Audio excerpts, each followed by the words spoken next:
Hello and welcome back.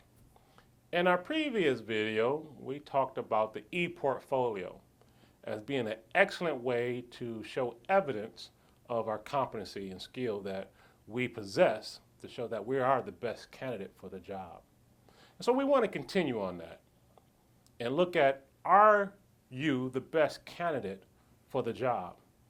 And so part of that now is to have a re-examination. It's kind of like writing your research paper. So you've done all the work, you put your best foot forward, and right before you submit that final paper, you want to re-examine it. You want to have someone else proofread it. You want to go back and check to make sure there's no mistakes, that you've done your word check to make sure everything is spelled correctly. And so we're going to take that same analogy and apply it to this. We've already been able to deduce what competencies is needed for the job. We compared it to someone who's already serving the capacity. We looked at the competencies that we already possess. We implemented a strategic plan to improve or to build upon the competencies that's needed. And now we're ready and we think we're right there, but before we send out our e-portfolio to the world and send out our resume, we want to take another second close critical look. In other words, we want to evaluate it one last time. And so let's go back through some of the same processes and steps that we did before. Number one, let's start with our self-evaluation.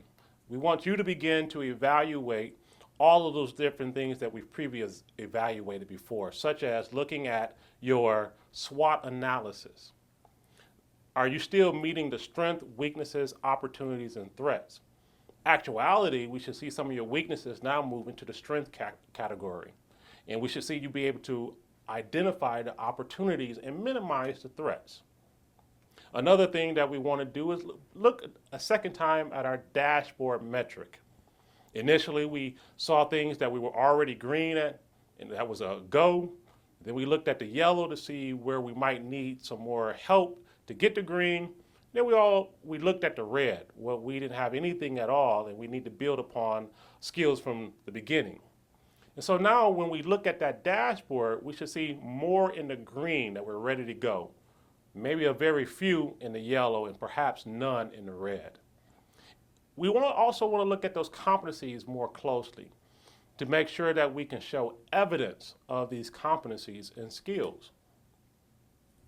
Next, we also want to look at the resume, get your resume in order, have someone proofread your resume.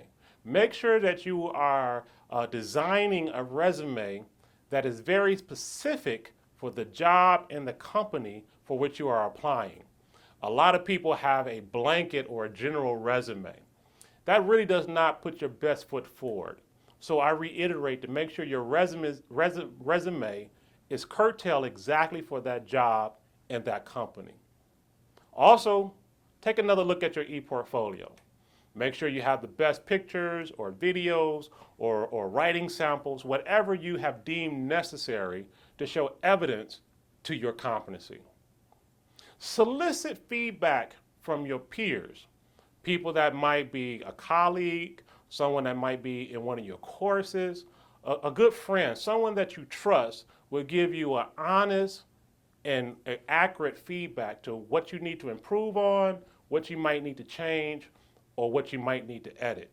And once you have received that feedback, incorporate it into your evaluation or your portfolio or whatever document that they have critiqued for you. Lastly, it doesn't hurt to get an expert evaluation. There are people who evaluate resumes or portfolios, or you might know someone who's serving as a director for an HR department in an organization.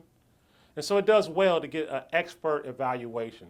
Find someone that may be serving in a particular job as a manager for someone that you might want to work for. And even if you go and apply for a job and you did not get your very first job, ask for feedback from that person you're sitting in front of. What could you have done better? What do they see that you need to improve upon to be ready for this particular position? So what we've learned that it is key, paramount, very important to have someone proofread our information and for us to do a self-evaluation right before we put everything for the world to see or before we pass it on to that future employer.